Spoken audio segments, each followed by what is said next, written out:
welcome back to Catalan Connections. Today my guest is Sergi Cervera, who is an actor and director. Sergi, welcome to the show. Hi. Really happy to have you here. Thanks for having me. And thank you for finding the time to come. It's great. You're working, like I said before, as an actor and director, and you've got projects going on. Your life is very busy, so thanks. You're involved in a project which is very linked to to the English-speaking community. Yes, exactly. A show called The Trumps, which which will be on in Barcelona, Teatre del Raval, in March. Yeah, March the 5th is the official releasing day, the premiere. So tell me about this project. I think it's quite original, isn't it?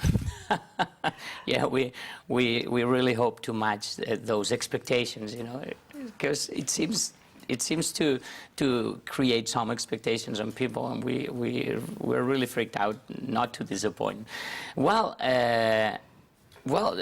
it just happened 1 year ago that the U.S. got a new president, and despite the fact that that's reality, it's a comedy itself. Yes. And it's a musical comedy, right? It's a musical comedy on stage, and it's just a comedy on reality. Right. So, and with all these things going on with the North Korean dictatorship and this kind of alpha male relationship between them two, like, I have a very dangerous bottom. My bottom is bigger than yours. You know what I mean? This is real. This is on the newspapers headlines, and we just thought that it would be fun to make a play about it. Okay, so in this case, you are acting, right? Because you're also a director. Yeah.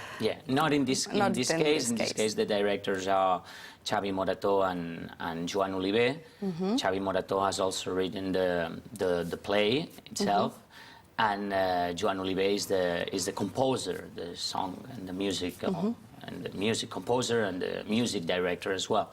Right. And I'm working on production a little bit in this project. Can you tell us a little bit more about the plot of the show? Well, the plot is, there is a secret dinner between Donald Trump and Kim Jong-un in the White House, and the characters are Melania, Donald Trump, Kim Jong-un, and the butler of the White House. Right. And each of them has their own story. So Donald Trump's story, we all know about it. And he's the most sincere person in the plot, actually, because he always tells the truth in the way he believes. And there is Melania with also his own ideas. He's the one who set up this dinner, apparently, to make them work it out, their relationship problems or issues or whatever. But actually, she has other ideas.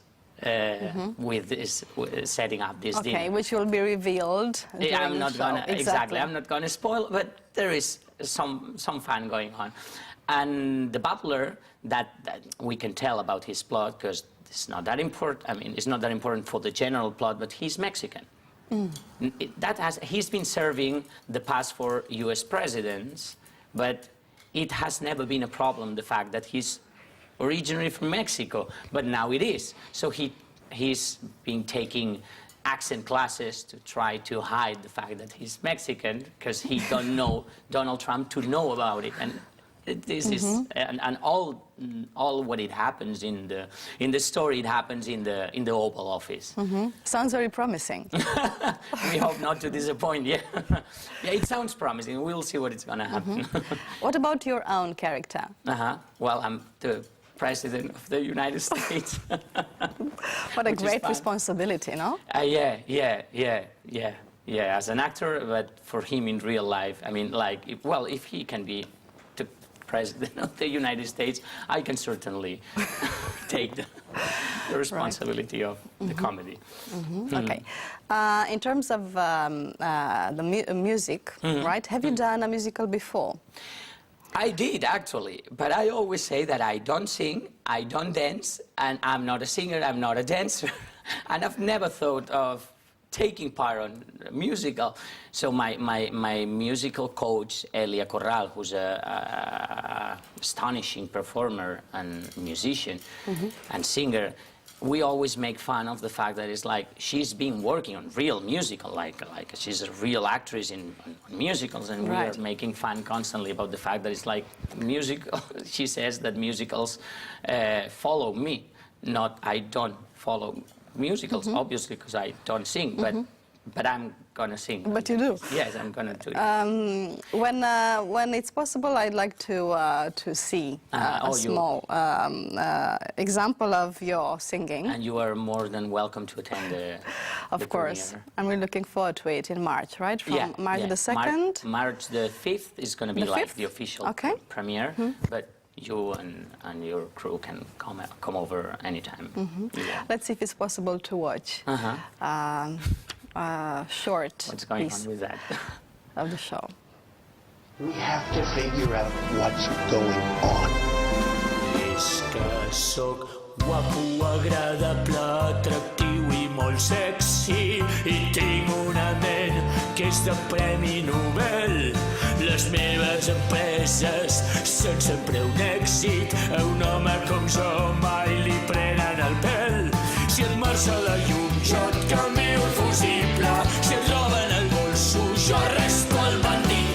Allò que els mortals creuen que és impossible, amb un cop de penis jo ho he aconseguit. Les has pifiat tant que no guanyaràs les eleccions. Tu sol t'ho has ben buscat. Et creus que ets Superman, però ets com un dolent dels de James Bond, acariciant un gat.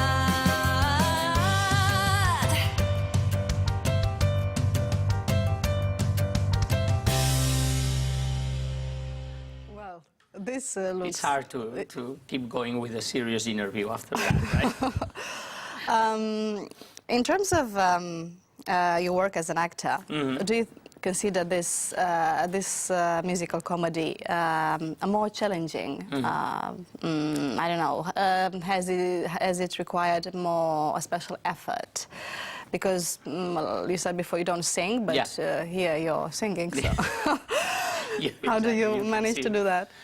Well, at first, I think the first thing is you have to be honest with yourself. So you have to let the people know that this is not my profession and I don't have skills on that field. And I have a lot of respect for musicians because I have very close friends who have been working as a singer. So I know and I really respect the people singing and the musical career, despite the fact that I'm destroying that career just, you know. Well, I think it looks great, and I think you're doing a great job. Because Joan Oliver has done a terrific job adapting the scores and adapting the tone and the music to the things that I actually can do, and Elia Corral has been doing a terrific job letting me know how to handle it.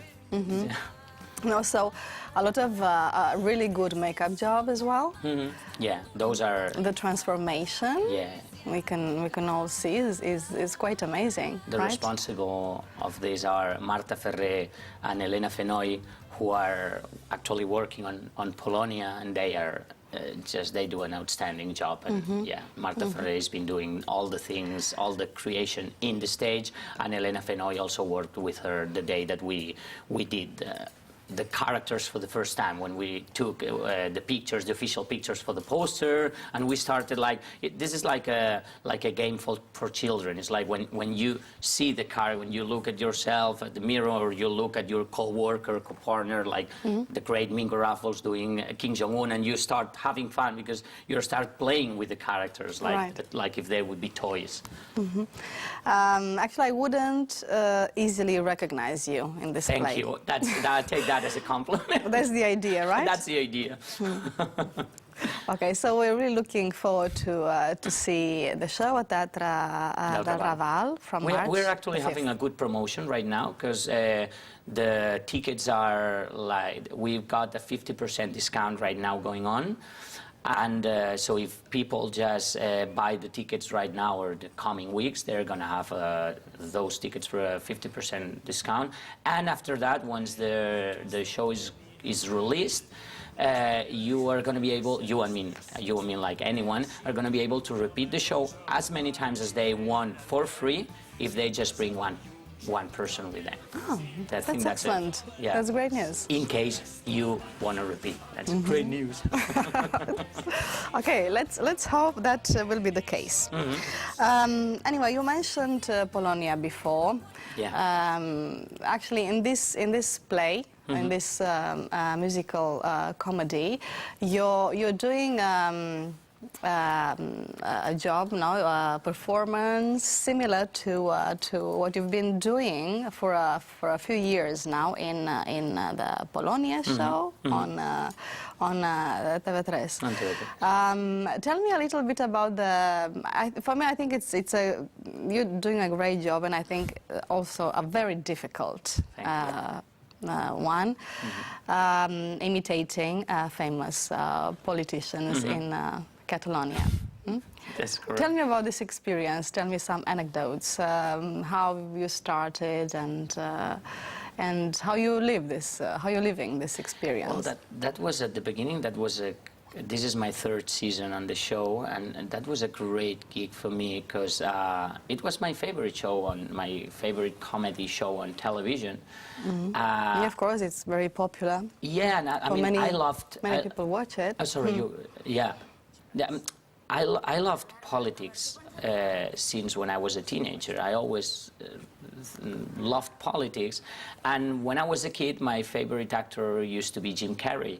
So mixing those two things, and I've always impersonated people, you know, like for fun or for friends, but I never expected to end up, you know, like working on a show like Polonia. I mean, it's great. Polonia is huge. It's a great creation. I mean, it's been on air for 12 years, and that's amazing for a TV show. Normally, TV shows doesn't stay on TV for that amount of time. So, yeah. So you started I haven't told many anecdotes, haven't I? But I'm sure you've got many, right? Well, I can tell my first day, like first day in office, like my very, very first day on the show, I just broke 2 noses. You know, like, and television. Not real, I suppose. No, of course not on purpose. But it was like, let's see this new guy, how he stays, how he works, how he, you know, Yes. Handles with this environment, because everything was going so fast, and on television everything goes fast. There is rush Sure. all the time, and people doesn't have time to tell you how things are going to work. So it's like, you are here, welcome, whatever, so and so, let's work. And that day was a big rush, like we are running out of time, we have to do that scene right now, and whatever. And Elena, the chief of makeup in Polonia, was doing my makeup, because he does the makeups right at the beginning of the characters to design them. And there I was with my nose of Alberto Rivera, very excited to start working on the show, and she had an issue, so she had to go to the shooting to check it out. And I was waiting there, and then a little pencil just dropped, just fell to the floor. So I wanted to be this nice guy, you know, who takes it from the floor. Right? Exactly, instead of leaving there for another people to do it for me. Right. So I just went to the floor to grab it, and there it was, the table of the makeup. So I just did like that, but I had no perception of makeup. You know, like now I do have that. Of course, it was the first time, so you need to get used to. I was having a fake nose, so I just splashed my fake nose on the floor, and it was like, hi, I'm the new guy. That's what I did, which it means half an hour, half extra hour to do it again. So that was my very first day on the job. Okay, well, things like this happen, right? I'm sure you've got lots of funny anecdotes. Yeah, and more intense one. Those past 3-4 months politically had been very intense, as we all know here in Catalonia. So we are a reflection of the reality in terms of comedy. But I've seen in the past 3 months things that I haven't seen in 2 years on the show, like a script, like a brand new script that is not working anymore 5 minutes after being approved, or things like that. It's an intense job. And the characters that you imitate, have you chosen them yourself, or it was No, was it an accident? Did they actually tell you, we want you to mimic Albert Rivera or Raul Romeva and so on? It was an open audition for the show 2.5 years ago, and a close person told me, like, this is for you, you have to attend that. And I was like, all right. So I prepared 10 characters who had no impersonator on the show, or who had never been impersonated on the show. That was before September 27, right, in 2015. So a lot of new politicians just started their careers. And I presented 10 characters, but I really wanted, so the one I worked the most, it was Raul Romeva, because I really wanted to impersonate him. And after that, I did 4 extra auditions, so it was like, barely, it was like 1 audition per day. And they asked me and I told them like when I'm gonna be able to know, and they said like, probably on Monday. I said like, oh, I'm gonna have to wait until Monday. They said like, if you're nervous and you wanna chill, look for Albert Rivera and look a lot of videos of Albert Rivera. And I was like, you got an idea. Okay, I'm gonna do that. And it was like, I got occupied during the weekend instead of thinking, am I gonna get the part? I was thinking like, okay, let's see what Albert Rivera does. Right. Okay. I would like to, before finishing, I don't think we have too much time left, but I would like to talk about yourself as a director as well. I know you're very passionate about directing films, right? For the moment. Yeah. Right. And have you thought about theater maybe as well, or just focus on film for the moment? I think I'm not brave enough to direct theater, because when you direct audiovisual, when you direct film or TV or short films or music videos, you have you have the capacity to change the things while they are happening. You know, like you can stop and change and fix, and you have post-production and so and so. But in theater, once the show is being released and it's actually happening, there is nothing you can do about it.